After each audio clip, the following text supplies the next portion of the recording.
You bang on time for AM Live Breakfast Show.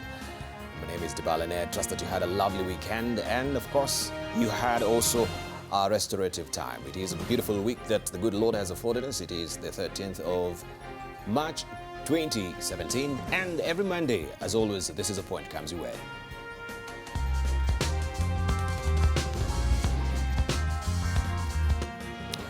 We draw deeper today into the party nominations, which is bound to be a headache. New development, of course, from NASA and the Jubilee Party as well. We shall be drilling deeper where we know, of course, there is a row continuing right now regarding the joint nominations in NASA, and also the smart card, of course, also has brought about some controversies also within Jubilee as well. We give you all the details today in party nominations and a raft of other issues that we'll be discussing today. Also, the Ethics and Anti-Corruption Commission says that, yes, leaders who will not really press muster according to the Leaders and Integrity Chapter 6 of the Constitution, then that will also be a point of discussion, because most of them, will they really press muster when it comes to integrity issues? And that also is bound to be a bone of contention in the party politics that we'll be discussing today. Already we have our guests in the studio. We have with us Senator Professor Anyang' Nyong'o, who is a senator from Kisumu. Also, we do have with us the Deputy Leader of ANC. This is Honorable Ruto Arap Kirwa. Also, we have with us the Global Leader of Kenya Diaspora Alliance. This is Dr. Shema Chodo. We're eagerly waiting for Alice Wahome, who is a member of parliament from Kandara, and Farah Malim, who is also the deputy leader of the Wiper Party. But for now, let's see what is fresh off the press quickly. Taking a cursory look at the dailies, Uhuru shakes up Raila's cost. Tough, that is today's splash today. And on top there, the flag reads, President fights back against claims by opposition that Jubilee has neglected coast. Also, Tana River Governor, Senator and Women Rep ditch Wiper for Jubilee. President states his development record at the coast and dismisses opposition leaders as failures. That story tucked away on page 4 of the Daily Nation. There is a sad story. Now doctors resolve to go back to work. It seems they've been pushed to the corner. And this story also, you can follow it at the back of the Daily Nation today. New rule targets corrupt policemen is another story that you need to follow. Also on the front page of the Daily Nation today. Page 2 enters Babayao as monikers become vote hunting tools. Politicians formalize names to reflect what they are popular for. Waititu join Sonko, Wamatangi, Wairia, and others who adopted nicknames for politics. You can follow this story on page 2 of the Daily Nation. The Citizen in Tanzania, how DPP office magistrates, police aided drug traffickers. Deliberate acts of omission by prosecutor and intentional bungling by investigators have resulted in kingpins escaping justice.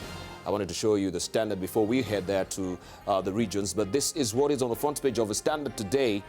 Storming coast, Jubilee receives over 14 elected leaders who defected at a massive rally in Mombasa. And you can see a mammoth of people there, of course, at the coast standing for the Jubilee rally. That story tucked away on page 8 of the Standard. Let's see what we have in the Star today. And this is a splash today. Why? I am the best for NASA. This is what Mudavadi is saying. Musalia says he's an experienced and safe pair of hands. And ANC leader says he's more acceptable amongst NASA leaders capable of defeating Jubilee's President Uhuru Kenyatta. That story on page 4 and 5 of the Star. Also, Kenyatta receives Governor Hussein Dado into Jubilee. Head of state accuses opposition of misleading coast residents. Vows to continue developing the region. That is a story that you need to follow on page 8 of the Star. We move on and we see what we have also on the front page of the People Daily today. And this is your headline. Big wigs abandon NASA for Jubilee. Coast region governors, senators and members of parliament letters to decamp from the opposition after similar defections in Western Ukambani. That story tucked away on page 6 of the People Daily today. Let's move on and we see what we have on the front page of the Business Daily. City Hall hits Nairobi traders with heavy licensing burden. It's pain on the side of entrepreneurs as a bundling of permits more than trebles the cost of doing business in the Kenyan capital. That is a story that you need to follow tucked away on page 4 of the Business Daily. And we have also the new terms in Rwanda. Regional MPs push for better coordination in railway projects. is another story that you need to follow also regionally on page 5 of the New Times in Rwanda. Let's move on and we see what also we have on the front page of Mwananchi in Tanzania. I showed you what we have in the Citizen. CCM ilivyofyeka vigogo wengine watatu. Right, that is a splash on the front page of Mwananchi in Tanzania. And lastly, we have the East African for you this week. Bans on fishing to save Lake Victoria's fish stocks. Concerted regional push will also cover Lake Albert on Uganda, DRC border and Nyasa. Malawi between it says Malawi between Tanzania and Malawi. That is a story that is on this week's The East African. You can grab a copy of that. We have the full report on page 4 and 5 of the East African this week. So make sure you grab a copy of this dailies for these riveting stories. We shall be looking at the headlines with our guests much later in the course of the program. But for now, let's put this horse into a full run as always by looking at the highlights. Uhuru intensifies search for cost votes as more leaders decamp from NASA to Jubilee. The government won't negotiate with doctors, but religious leaders call for sobriety. And more cabinet secretaries now openly discussing politics. Are they breaking the law? Hello, good morning. I'm Debarl Inea. President Uhuru Kenyatta's Jubilee Party continued to make inroads at the Coast region with defections from more opposition leaders led by Tana River Governor Hussein Dado, the county Senator Ali Bule, as well as its own women representatives Halima Ware. The leaders also hit out at Mombasa Governor Ali Hassan Joho for criticism of government projects in the region. The president also defended his anger bursts.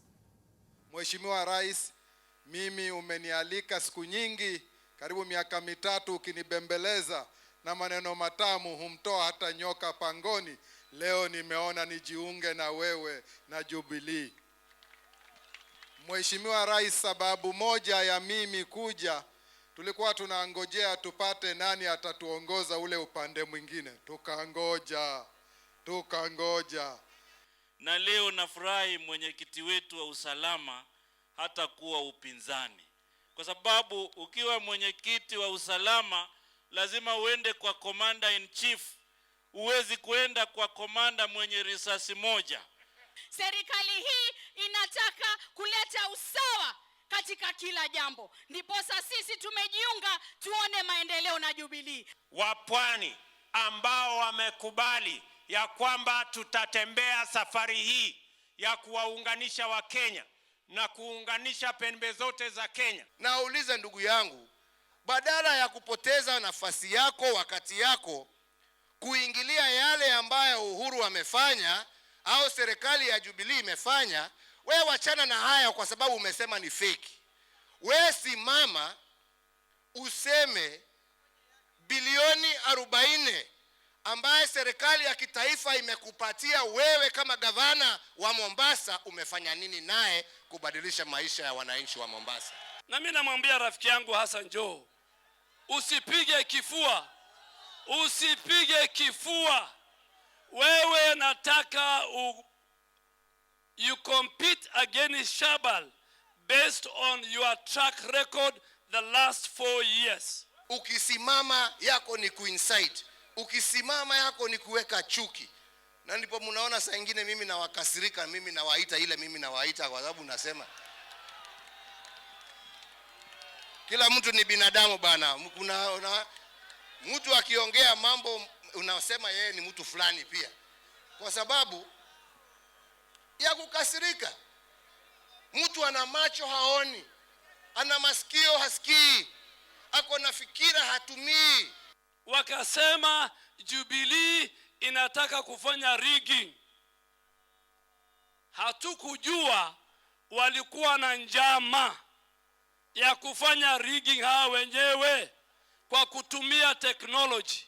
And we know they have assembled a team of software hackers. Religious leaders facilitating the mediation talks between doctors and the government to end the strike, now in the 98th day, warned that more Kenyans will lose their lives if two sides don't or if the two sides don't come to an agreement. This comes shortly after President Uhuru Kenyatta ruled out any possibility of further negotiations with striking doctors, saying that those who don't return to work risk losing their jobs. As you know, directed that all doctors on strike resume duty effective immediately before any further negotiations could be convened in respect of remuneration or in fact any other welfare issues. We have always acted with sobriety, and we are also calling for sobriety amongst the public and amongst also the other side, so that this can be concluded. Appeal to everybody to be calm, to allow the interreligious group who have been mediating to continue to walk this path of concluding it and getting everybody back to work in an orderly manner. It's not who is stronger and who is weaker at this point, but the people of Kenya who are dying and are suffering. I think to me that is what is at stake, and I want to call upon each side to be alive to the fact that people are dying. The government should not harass much, because at the end of the day, we want a doctor who is not to inject somebody sick with anger. We want a doctor who is going back to hospital with a sober mind. Na washukuru wale madaktari wameamua kurudi kazini, lakini tunataka haki yao pia ipewe. Madaktari walipwe mshahara ya kutosha ili waendelee kuhudumia watu wetu. There was a survey that the death in hospital has reduced, but I think that's a lie. It might have reduced significantly in the hospitals because people are not going to the hospitals. They are dying at home.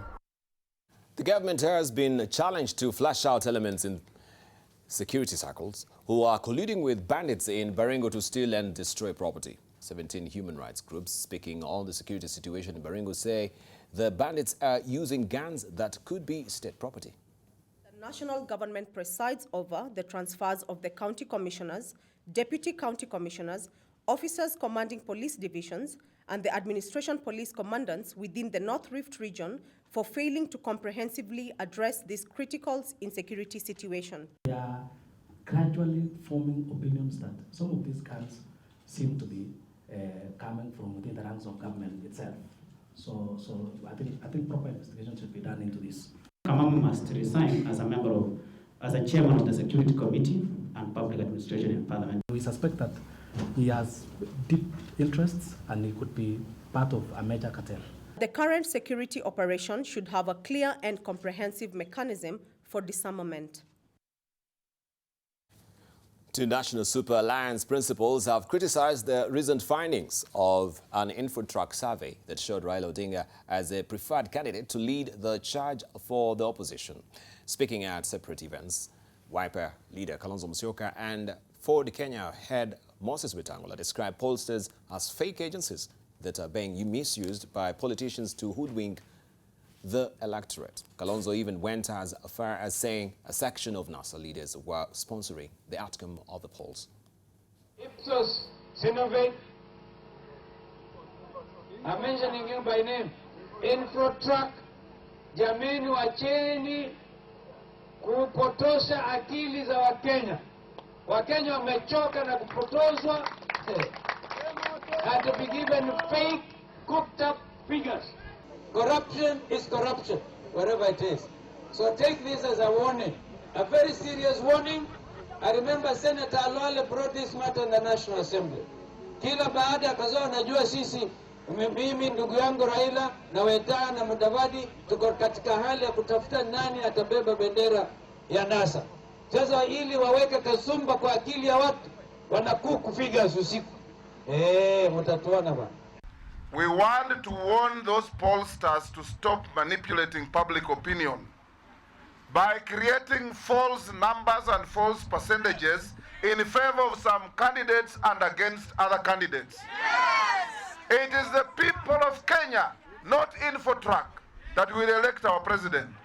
It is the people of Kenya, not Infotruck, that will determine who will be the flag bearer of NASA.